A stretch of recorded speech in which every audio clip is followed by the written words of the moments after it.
തെരഞ്ഞെടുപ്പ് കമ്മീഷന്റെ നിലവിലുള്ള കേരളത്തിലെ വോട്ടർ പട്ടിക മരവിപ്പിച്ചിരിക്കുന്നു. ഇനി SIRൽ പേര് ചേർക്കുന്നവർക്ക് മാത്രമാകും വരാനിരിക്കുന്ന നിയമസഭാ തെരഞ്ഞെടുപ്പ് മുതൽ വോട്ടവകാശം. വോട്ടർ പട്ടികയിൽ നിന്ന് പുറത്താകുമോ എന്ന ആശങ്കയാണ് രാഷ്ട്രീയ പാർട്ടികൾക്കും ജനങ്ങൾക്കും.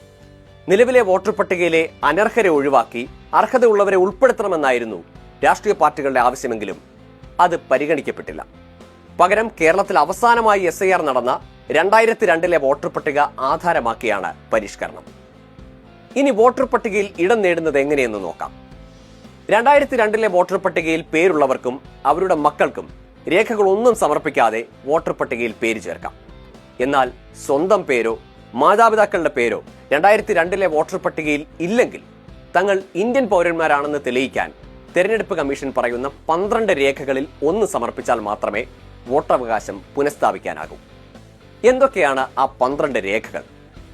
സർക്കാർ ജീവനക്കാരാണെങ്കിൽ തിരിച്ചറിയൽ card, വിരമിച്ചവരാണെങ്കിൽ pension payment order.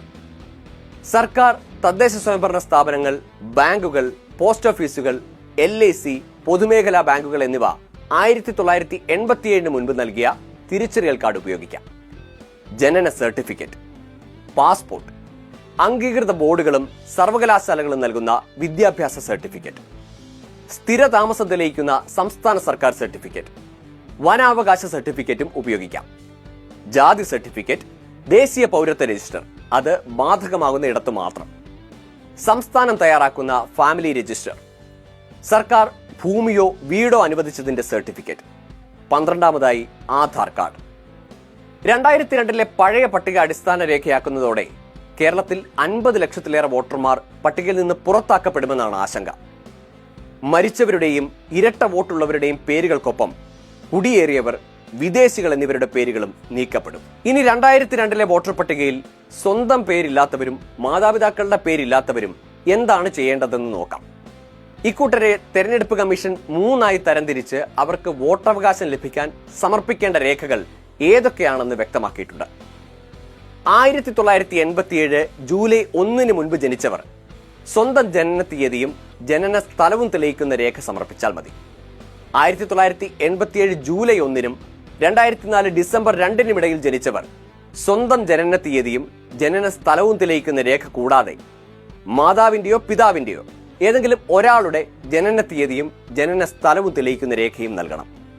2004 December 2 ശേഷം ജനിച്ചവരാണെങ്കിൽ സ്വന്തം ജനന തീയതിയും ജനന സ്ഥലവും തെളിയിക്കുന്ന രേഖ കൂടാതെ മാതാവിന്റെയും പിതാവിന്റെയും ജനന തീയതിയും ജനന സ്ഥലവും തെളിയിക്കുന്ന രേഖയും സമർപ്പിക്കണം. വോട്ടറുടെ രക്ഷിതാക്കളിൽ ആരെങ്കിലും ഇന്ത്യൻ പൗരന്മാർ അല്ലെങ്കിൽ ജനന സമയത്തെ രക്ഷിതാവിന്റെ വിസയുടെയും പാസ്പോർട്ടിന്റെയും പകർപ്പും നൽകണം. തീർന്നില്ല. 2002 വോട്ടർ പട്ടികയിൽ സ്വന്തം പേരുള്ളവരും മാതാപിതാക്കളുടെ പേരുള്ളവരും വോട്ടർ പട്ടികയിൽ പേര് ചേർക്കാൻ അപേക്ഷ നൽകണം. എന്നാൽ അവർ അപേക്ഷയ്ക്കൊപ്പം പൗരത്വം തെളിയിക്കുന്നതിനുള്ള 12 രേഖകളിൽ ഒന്നും സമർപ്പിക്കേണ്ടതില്ല. കമ്മീഷൻ പ്രസിദ്ധീകരിച്ച 2002 വോട്ടർ പട്ടികയിൽ പേരുണ്ട് എന്നതിന് രേഖ കാണിച്ചാൽ മാത്രം മതി. ഇനി പ്രധാനപ്പെട്ട തീയതികൾ കൂടി നോക്കാം. ഒക്ടോബർ 28 മുതൽ നവംബർ 3 വരെയാണ് എന്യൂമറേറ്റർമാരുടെ പരിശീലനം. നവംബർ 4 മുതൽ ഡിസംബർ 4 വരെ വീട് വീടാന്തരം അപേക്ഷാ ഫോം വിതരണം ചെയ്യും.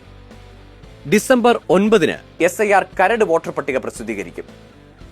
ഡിസംബർ 9 മുതൽ ജനുവരി 8 വരെ വോട്ടർ പട്ടികയിലെ പരാതികളും ആക്ഷേപങ്ങളും സമർപ്പിക്കാം.